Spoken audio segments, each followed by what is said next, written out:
আপনারা সেই ঐক্যবদ্ধ সীসার ডালা প্রাচীর তৈরি করতে রাজি আছেন? তাহলে ঘরে ঘরে আওয়াজ ছড়িয়ে দিতে হবে। আবাল বৃদ্ধ বনিতা, যুবক যুবা সবাইকে সংগঠিত করতে হবে।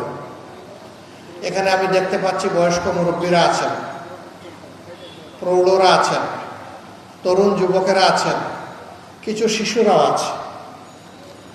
আমি বিশেষ করে যুব সম্প্রদায়কে আহ্বান জানাবো, আসমানের নিচে জমিনের উপরে কোনো সমাজ পরিবর্তন হয় নাই যুবকদের হাত ছাড়া। এই গুণে ধরা বেতমিজ সমাজকে জাগায় আনতে হলে তোমাদেরকে আরেকবার এগিয়ে আসতে হবে ইনশাআল্লাহ। আমরা তোমাদের জন্য আগামীর একটি সভ্য মানবিক বাংলাদেশ গড়ে তুলতে চাই। আমাদের বয়স দেখে তোমরা বুঝতেই পারছো কবরের সাথে আমাদের দূরত্ব কমে এসেছে, কিন্তু আমরা প্রশান্তি নিয়ে দুনিয়া থেকে যেতে চাই।